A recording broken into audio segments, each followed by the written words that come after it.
Happy New Year, Happy Christmas 2026. என் ஆபத்து நாளில் எனக்கு எதிரிட்டு வந்தார்கள், கர்த்தரோ எனக்கு ஆதரவாயிருந்தார். Happy New Year, Happy Christmas 2026. கர்த்தரின் நீதிக்கு தக்கதா எனக்கு பதிலளித்தார். தயவுள்ளவனுக்கு நீர் தயவுள்ளவராகவும். Happy New Year, Happy Christmas 2026. உத்தமனுக்கு நீர் உத்தமராகவும்.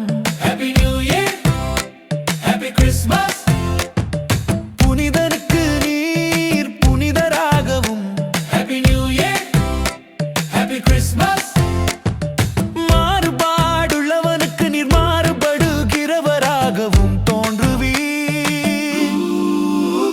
Happy New Year, Happy Christmas 2026.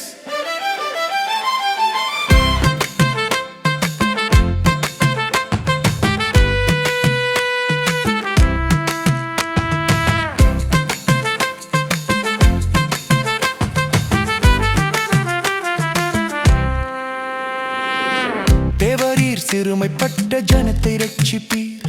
Happy New Year 2026. மேட்டிமையான கண்களை தாழ்த்துவீர். Happy New Year 2026. தேவரீர் என் விளக்கை ஏற்றுவீர். Happy New Year 2026. என் தேவனாகிய கர்த்தர் என் இருளை வெளிச்சமாக்குவார். Happy New Year, Happy Christmas 2026. உம்மாலே ஒரு சேனைக்குள் பாய்ந்து போவேன். Happy New Year 2026. என் தேவனாலே ஒரு மதிலை தாண்டுவேன். Happy New Year 2026. Praise the Lord. சங்கீதம் 18:18 ஆரம்பிக்கின்ற வசனத்தின்படி பாடல்களை நாம் கிரியேட் பண்ணியிருக்கோம். அதுக்கான செய்தியை இப்போ நம்ம உங்களோட பகிர்ந்து கொள்கிறோம். போன செய்தியில் வந்து பார்த்திங்கன்னா, என் ஆபத்து நாளிலே எனக்கு எதிரிட்டு வந்தார்கள், கர்த்தரும் எனக்கு ஆதரவாக இருந்தார். அதை பற்றி பார்த்தோம். இதுக்கப்புறம் பார்த்திங்கன்னா, கர்த்தரின் நீதிக்கு தக்கதாக எனக்கு பதில் அளித்தார். நான் வந்து நீதிக்கு தக்கதாக எனக்கு பதில் அளித்தார் என்கின்ற அந்த வார்த்தையை நான் எப்படி பார்க்குறேன் அப்படின்றத அவங்க சொல்லலான்னு யோசிக்கும் பொழுது, நான் எப்படி பார்க்குறேன் அப்படின்னா, தேவனுடைய வார்த்தையை நாம் தியானிக்க அவருடைய வார்த்தை நம்முடைய இருதயத்திலே தங்கி அது உண்டாகி அது பலன் தரும். தேவனுடைய வார்த்தையை நாம் தியானிக்கும் பொழுது நாம் தேவன் சாயலிலே உருவாக்கப்பட்டதனால் தேவ அன்பை வெளிப்படுவதற்கான ஒரு சூழ்நிலையை நாம் உருவாக்குறோம். நம்மளை பார்க்கும்பொழுது இவன் கிறிஸ்தவன்டான்னு சொல்லுவான். சகோதர சகோதரிகள், இவர் கிறிஸ்தவன் சொல்லுவார். ஏன்னா பிகாஸ் நம்மளுடைய ஆக்டிவிட்டீஸ், நம்மளுடைய செயல்கள் எல்லாம் வெறித்தனமாகவும், அவங்க பேர் என்ன, நம்ம ரவுடிசமாகவும் இருக்காது. நியாயமானதாகவும் அன்பானதாகவும் இருக்கும். உதாரணத்துக்கு ஒரு டைம் நான் பார்த்தேன். சைக்கிள் ஷாப்பில், அதான் ஒரு சைக்கிள் ஸ்டாண்டு, ஒரு ஹாஸ்பிட்டலில் வந்து சைக்கிள் ஸ்டாண்ட் இருக்கும் இல்லையா, அதில் வந்து ஒரு செக்யூரிட்டி இருக்கார். அவர் வந்து ஒரு நபர் வந்து 2 வீலர் எடுத்துகிட்டு வந்து ஒரு இடத்துல பார்க் பண்ணார். செக்யூரிட்டிக்கு மேலே ஆஃபீஸில் இன்ஸ்ட்ரக்ஷன் கொடுத்துருப்பாங்கல்ல, இங்கெல்லாம் வண்டி 2 வீலர் விடக்கூடாது, அந்த சைடில் தான் விடணுன்ற ஒரு இன்ஸ்ட்ரக்ஷன் கொடுத்துருப்பாங்க. இந்த செக்யூரிட்டி வந்து அந்த நபர்கிட்ட பேசுகிறார். ஆனால் இங்கே விடாதீங்கன்னா அங்கே ஐயோ, நான் இங்கே தான் விடுவேன், நீ யார் அதை பற்றி பேசுறதுக்கு? இல்லையா, மேலே ஹாஸ்பிட்டல் இன்ஸ்ட்ரக்ஷன் கொடுத்துருக்காங்க, இங்கே விடக்கூடாது, அந்த எல்லாரும் அங்கே விட்டுருக்காங்க பாரு, அங்கே ஐயோ, நான் யார் தெரியுமா, எங்கள் அப்பா யார் தெரியுமா, நீ சாதாரண செக்யூரிட்டி, நீ வந்து என்னை இங்கே விடாத அங்கே விடாதெல்லாம் சொல்லக்கூடாது, புரியுதா? போயா அப்படின்னு பேட் வேர்ட்ஸ் எல்லாம் யூஸ் பண்ணுறாங்க. அந்த நபரும் வாதாடுறாரு. ஏன்னா அங்கேருந்து வந்து திட்டுவாங்கல்ல, ஐயோ உன்னை வந்து வண்டி ஓட்டுறவங்கள அங்கே தானே விட சொன்னேன், நீ ஏன் இங்கே அலோவ் பண்ணன்னு திட்டுவாங்க. அதனால இவர் என்ன பண்ணுறாரு, ஆனால் அங்கே எடுத்துன்னு போங்கண்ணான்றாரு. ஏ முடியாதுடா அப்படின்னு பேட் வேர்ட்ஸ் எல்லாம் யூஸ். இந்த சூழ்நிலையை நான் பார்த்து கொண்டே இருக்கிறேன். கடைசி வரைக்கும் பேசி பச்சை பச்சையாக திட்டி அப்படின்னும் போது அந்த செக்யூரிட்டி வந்து ஒரு லெவலுக்கு மேலே, டேய் என் வயசுன்னா உன் வயசுனா நீ என்னையே இப்படி பச்சை பச்சையாக பேசுறியே, அங்கே வண்டி விடு இல்லைன்னா இப்போ காத்தடிக்கிடுவேன் அப்படின்னு இவன் சொல்ல அவர் சொல்ல அடிச்சிட்டார் அவர் அந்த பெரியவரை. அப்புறம் அங்கேருந்து மேலேருந்து கேமரா பார்த்துட்டு வந்து செக்யூரிட்டி ஆஃபீஸர் வந்து கேட்டால், ஐயோ அவர் பேசு தன்மையாக பேசியா, தன்மையாக பேசு, எதுக்கு ஆஷா பேசுகிறேன். இல்லை சார் நான் ஆஷாலாம் சொல்ல சார், முதல்ல தன்மையாக தான் சார் பேசுகிறேன், நீங்கள் ஒன்று வீடியோ எடுத்து பாருங்கள் சார், வாய்ஸ் வந்தால் கூட நீங்கள் கேளுங்க சார். உடனே நான் யார் தெரியுமா அந்த ரவுடிஸா, இப்போ 10 பேரை கூப்பிட்டு வரட்டுமா. அவர் ஒரு 15,000 12,000 சம்பளம் வாங்கக்கூடிய ஒரு செக்யூரிட்டி. நான் யார் தெரியுமா, நான் எவ்வளோ பெரிய ஆள் தெரியுமா, ஆச்சா புச்சான்னு கத்தி பேசி அப்புறம் அங்கேருந்து எல்லாரும் வந்து நான் இதை பண்ணி கடைசியில் இருந்தாலும் அந்த வண்டியை எடுத்துன்னு போய் அவங்க சொல்கிற இடத்துல தான் பார்க் பண்ணிட்டு அப்படியே ரவுடிசம் மாதிரி பண்ணிவிட்டு கீச்சிடுவேன், வெட்டிடுவேன், அப்படி இப்படி எல்லாம் என்னென்ன கெட்ட வார்த்தை உலகத்தை எல்லாத்தையும் பேசி முடிச்சிட்டாப்புல. அதுக்கப்புறமா அவரும் அழுது, பெரியவர் அழுது, கடைசி வரைக்கும் ஏன்டா இந்த வேலைக்கு வந்தோன்ற மாதிரி நினச்சி கடைசியில் அந்த இடத்துல அங்கே போட்டு சிச்சுவேஷன் இஸ் கிரியேட்டிங். ஒன்றும் இல்லை, அங்கே விடுங்க சார்னா இந்த விட்டுறேன், அங்கேயே நீங்கள் சொல்கிற மாதிரி அங்கேயே விட்டுறேன். ஏன்னு சொன்னால் சரி ரொம்ப இறங்கிக்கோன்னு போவேனா, சரிங்க என்ன ஏன் இங்கே வேண்டாமா, இல்லைப்பா அங்கே எல்லோரும் வண்டி விட்டுருக்காங்க பாருங்கள், இங்கே கார் வரும் ஆம்புலன்ஸ் வந்து நிற்கும் அதனால் அப்படின்னா சரிங்க ஏன்ட்டு போயிட்டுருக்கணும். ஸோ அந்த சண்டையில் நான் என்ன பார்த்தேன் அப்படின்னா, இவனுடைய அறிவில்லாத தனம் அந்த வயதான பெரியவரை குத்தி புண்ணாக்கி இருதயத்தை நாசமாக்கி அவர் அழுது எல்லாரும் வந்து கிட்டத்தட்ட 1 hour வேஸ்ட் ஆச்சு. அவர் அந்த அந்த பேசின நபர் கிறிஸ்டினா இருந்தால் இந்த பெரியவர் ஏசப்பாவை பற்றி என்ன நினச்சிருப்பார் யோசிச்சு கொடுக்குறது. அது அவர் கிறிஸ்டினா இல்லையா அது தெரியாது எனக்கு. அவர் அப்படியே நொந்து நூடுல்ஸ் ஆகி ஏன்டா பிறந்தோன்ற மாதிரி, ஏன்டா செக்யூரிட்டி ஜாப் வந்து ஏன்டா நம்ம பிறந்தோன்ற நிலைமைக்கெல்லாம் அந்த பெரியவர் யோசித்து அழுது, ஐயோப்பா. இந்த இன்சிடென்ட்ஸை பார்க்கும்போது தான் நான் நினச்சேன், இதே ஒரு கிறிஸ்தவனாக இருந்தால் வேத வசனத்தின்படி வாழ்கின்ற ஒரு நபராக இருப்பாரே, ஆனால் அவனுடைய இருதயம் இந்த மாதிரியான ஒரு பொல்லாப்பை அங்கே கக்கி இருக்க மாட்டான். ஆம்புலன்ஸ் சிம்பிள்ங்க, ஆம்புலன்ஸ் வந்து அந்த இடத்துல நிற்கக்கூடிய இடம். அங்கே போய் 2 வீலர் விட்டா எப்படி ஆம்புலன்ஸ் வந்து நிற்கும், எப்படி அங்கே பேஷண்ட்டை எமர்ஜென்சி வார்டுக்கு அங்கே எடுத்துகிட்டு போவாங்க. இதனால தான் அவர் சொல்லியிருக்காரு. கடைசி வரைக்கும் அவன் ஒத்துக்கவே இல்லைங்க. அவன் யாரும் ரவுடிஸ் எல்லாம் கூட்டின்னு வரல, நான் யார் ஆச்சா பூச்சான்னு சொல்லிட்டு அங்கே எடுத்துன்னு போய் விட்டுட்டு திருப்பி அவன் வந்து அந்த சூழ்நிலையை ரொம்ப அதாவது ஒரு கத்தி எடுத்து ஒரு ஒருத்தருடைய இருதயத்தில் கத்தி எடுத்து குத்துன்னு குத்துனா அவருடைய மனசு எப்படி இருக்கும், அந்த மாதிரியான ஒரு சூழ்நிலையை அந்த இடத்துல கிரியேட் பண்ணிட்டு போயிட்டாங்க. அவர் கிறிஸ்டினா இருந்தால் ஏசப்பாவுக்கு எவ்வளோ கெட்ட பேருன்றதை ஒரு நிமிஷம் நான் யோசனை பண்ணி பார்த்தேன். கண்டிப்பாக இந்த மாதிரியான ஒரு ஆக்டிவிட்டீஸை நம்ம வந்து மக்களிடையிலே நம்ம எவ்வளோ பெரிய ஆளாக இருந்தாலும் சரி, நம்மளுடைய தேவன் எவ்வளோ பெரியவராக இருந்தாலும் சரி, அடுத்தவங்கள ஊன் பண்ணக்கூடாது. தேவையில்லை என்ன சொல்கிறாங்க கொஞ்சம் காது குத்து கேட்டு மக்களோடு இயல்பாகவும் தன்மையாகவும் பொறுமையாகவும் நடந்து இந்த மாதிரியான ஒரு சூழ்நிலையில் பார்க்கும்பொழுது தான் அந்த இடத்துல கர்த்தர் என் நீதிக்கு தக்கதாக எனக்கு பதில் இல்லை.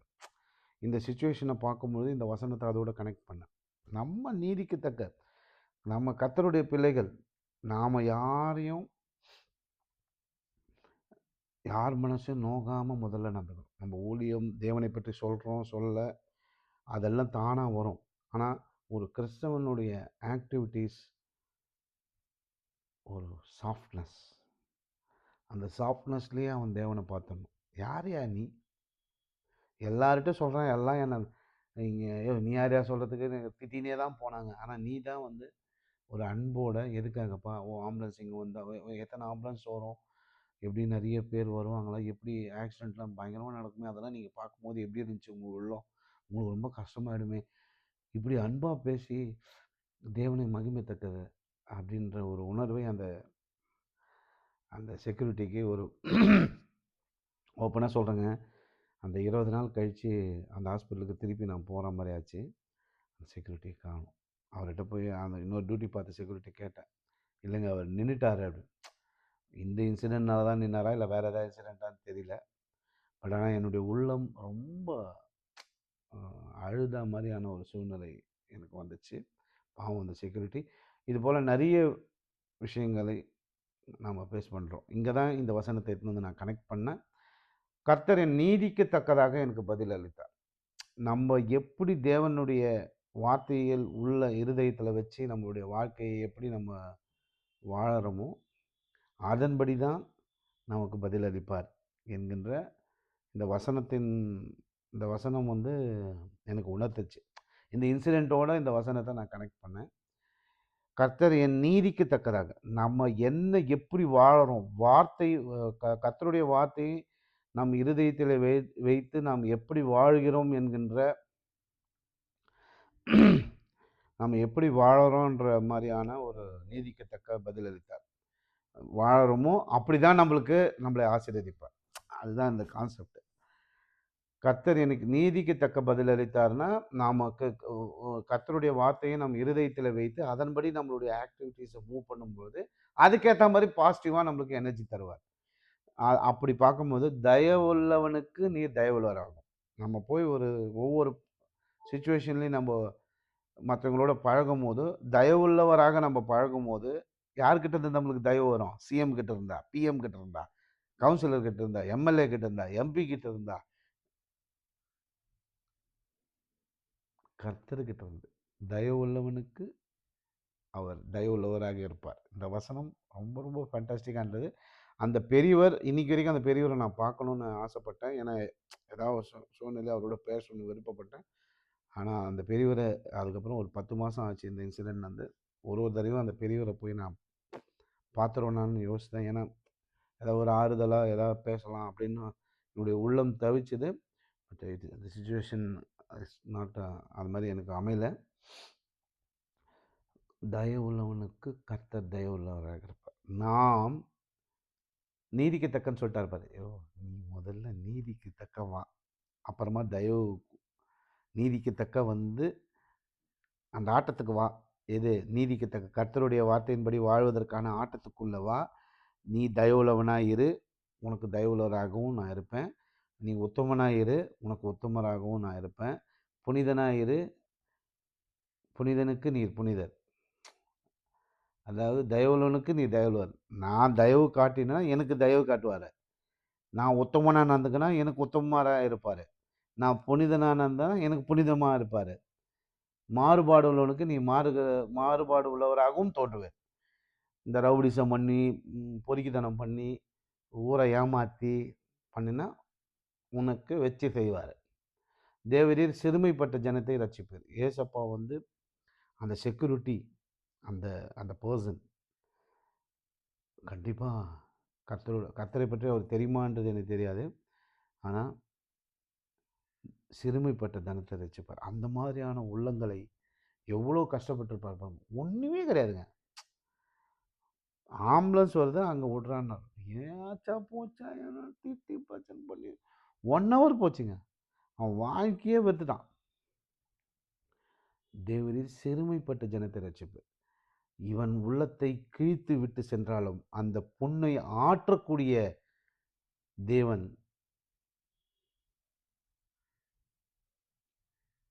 சிறுமைப்பட்ட ஜனத்தை ரட்சிப்பார். ஒரு செக்யூரிட்டியினுடைய உள்ளத்தை கிழிக்கக்கூடிய ஒரு நபர் தேவரீர் சிறுமைப்பட்ட ஜனத்தை ரட்சிப்பார். அந்த செக்யூரிட்டியை கண்டிப்பா தேவன் ரட்சித்திருப்பார். அந்த இது இருக்கு. மேட்டிமையான கண்களை தாழ்த்துவீர். மேட்டிமையான கண்களை தாழ்த்துவீர். அப்புறம் தேவரீர் என் விளக்கை ஏற்றுவீர். தேவனுடைய விளக்கை ஏற்றுவார். என் தேவனாகிய தேவர் ஏழைகளினுடைய விளக்கை அல்லது தேவனுக்குள்ள நாம் தயவுள்ளவர்களுக்கு நீர் தயவுள்ளவராகவும் உத்தமனுக்கு நீர் உத்தமராகவும் புனிதனுக்கு நீ புனிதமாகவும் மாறுபட அந்த அந்த வசனத்தின்படி தேவரீர் என் விளக்கை ஏற்றுவார். என் தேவனாகிய கர்த்தர் என் இருளை வெளிச்சமாக்குவார். கர்த்தருடைய வசனத்தின் மூலியமாக பெறக்கூடிய உங்களுடைய வெளிச்சமானது, கர்த்தருடைய வசனத்தின் மூலம், கர்த்தருடைய வசனத்தின்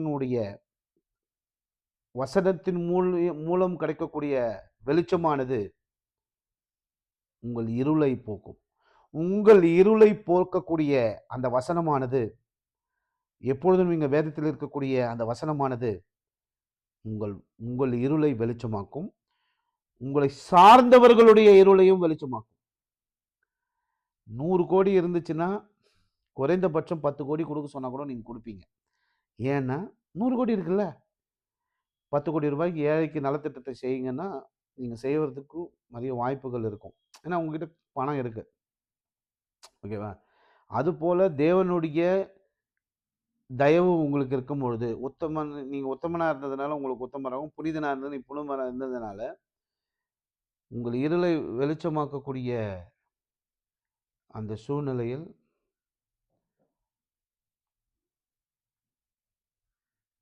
உங்கள் இருளை வெளிச்சமாக்குகின்ற அந்த சூழ்நிலையில் தேவனிடத்திலிருந்து நீங்கள் தயவை பெற்றதனால் பிறருக்கு நீங்கள் தயவை தருவீர்கள். உம்மாலே ஒரு சேனைக்கு பாய்ந்து போவேன், என் தேவனாலே ஒரு மதிலை தாண்டுவேன்.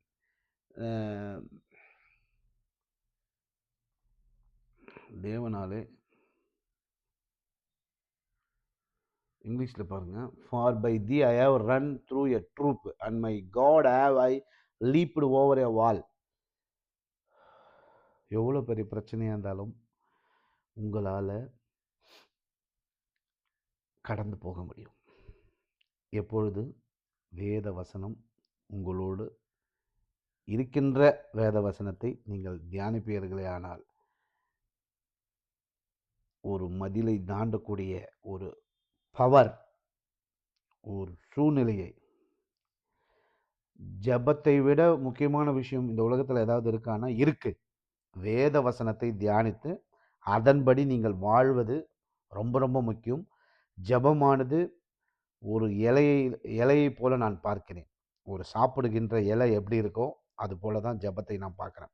ஆனால் அதில் போட்டு சாப்பிடுகின்ற சாப்பாடு அல்லது பிரியாணி எதுவாக இருந்தாலும் அது வசனத்தை நீங்கள் இருதயத்திலே வைத்து அதன்படி நீங்கள் வாழக்கூடிய ஒரு சூழ்நிலையை நீங்கள் கிரியேட் பண்ணக்கூடிய, அதனால் வாழலை போட்டால் மட்டும், வாழலை கண்டிப்பாக தேவை. ஒரு சாப்பிடக்கூடிய ஒரு தட்டு கண்டிப்பாக தேவை. அந்த சாப்பிடக்கூடிய தட்டு மாதிரி தான் ஜபம். ஆனால் அதில் போட்டு சாப்பிடக்கூடிய அந்த உணவானது தான் வார்த்தையை இழுத்து, அந்த வார்த்தையை தியானித்து அதில் இருக்கக்கூடிய ஒவ்வொரு வசனமும் உங்கள் இருதயத்திலே பதிய வைக்கக்கூடிய அந்த சாப்பாட்டில் இருக்கிற நியூட்ரிஷன், சாப்பாட்டில் இருக்கிற புரோட்டீன் உங்கள் ரத்தத்தில் போய் எப்படி கலந்தால் தான் நீங்கள் எனர்ஜி ஆவீங்களோ அதுபோல் உங்களுடைய இலையான ப்ரேயரை, இலையை நான் ஒரு தட்டோ இலையோ நான் கேவலமாக சொல்லலை. இலை தானேங்க, இலை இட்ஸ் வெரி வெரி இம்பார்ட்டன்ட். தட்டு ரொம்ப ரொம்ப இம்பார்ட்டன்ட்.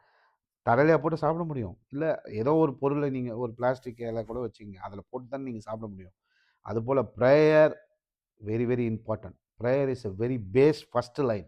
ஆனால் செகண்ட் லைன் எப்போதும் வேதத்தில் தியானமாக இருக்கக்கூடிய ஒரு சூழ்நிலையை உங்கள் இதயம் உருவாக்கி கொண்டு அந்த வசனத்தை கேட்கக்கூடிய ஒரு ஆற்றலை, அதுக்கான சூழ்நிலையை ஃபோனை பயன்படுத்தி, முன்னெல்லாம் வசனத்தை எடுத்து படிக்கும் போதே தூக்கம் வரும். இப்போல்லாம் உங்களுக்கு பிடித்தமான பிரசங்கியார்கள் ஃபோனில் அவைலபிளாக இருக்காங்க. அதை யாருன்னு செலக்ட் பண்ணி தொடர் பிரசங்கத்தை கேட்கக்கூடிய பில்லி கிரகஹாம், சாம்பி செல்லுதுரை, இது 2 பேரும் தான் நான் அதிகமாக விரும்பி கேட்பேன். அது போன்ற ஒரு பிரசங்கர்களுடைய தொடர் போதனைகளை கேட்டு இலை போன்ற பிரேயரை விட அதில் பரிமாறி உண்ணப்படும் உணவு வசனத்தை இருதயத்திற்குள் செலுத்தக்கூடிய ஒரு சூழ்நிலையை நீங்கள் உருவாக்கி அதன்படி உங்கள் வாழ்க்கையை வாழ வழிவகை செய்யக்கூடிய இந்த பாடல்கள் 18 ஒவ்வொரு வசனமாக இதில் இந்த பாடலை நாங்கள் கிரியேட் பண்ணியிருக்கோம். கேட்டு மகிழ்ந்து, இந்த பாடல்கள் நல்லா இல்லைன்னா, இந்த ராகங்கள் நல்லா இல்லைன்னா பரவாயில்ல, கொஞ்சம் அட்ஜஸ்ட் பண்ணிக்கோங்க. ஆனால் அதில் இருக்கக்கூடிய ஒரு வார்த்தையும் ஒரு சின்ன சேஞ்சு கூட இல்லாமல் அப்படியே பாட்டாக பண்ணியிருக்கோம். அந்த happy new year, happy Christmas 2026 வார்த்தை மட்டும் நாங்கள் கிரியேட் பண்ணியிருக்கோம். அதில் இருக்கக்கூடிய ஒவ்வொரு வார்த்தையும் நீங்கள் தியானித்து தேவனை மகிமைப்படுத்துவீர்கள் என்ற நம்பிக்கையில் இதோடு இந்த பாடல்களை பதிவிறக்கம் செய்திருக்கிறோம். ஆமென். Happy New Year, Happy Christmas 2026. என் ஆபத்து நாளில் எனக்கு எதிரிட்டு வந்தார்கள், கர்த்தரோ எனக்கு ஆதரவாயிருந்தார். Happy New Year, Happy Christmas 2026.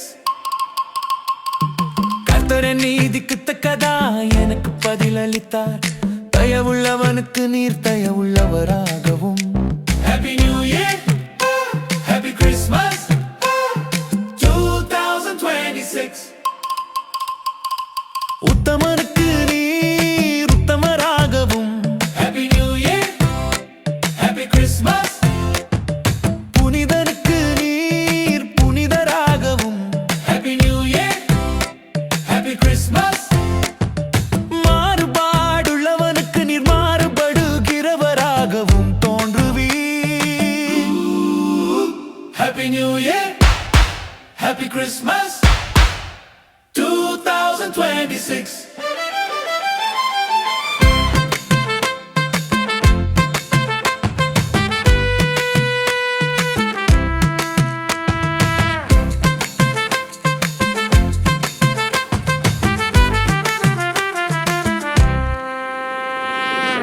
தேவரீர் சிறுமைப்பட்ட ஜனத்தை ரட்சிப்பீர். Happy New Year 2026. மேட்டிமையான கண்களை தாழ்த்துவீர். Happy New Year 2026. தேவரீர் என் விளக்கை ஏற்றுவீர். Happy New Year 2026. என் தேவனாகிய கர்த்தர் என் இருளை வெளிச்சமாக்குவார். Happy New Year, Happy Christmas 2026. உம்மாலே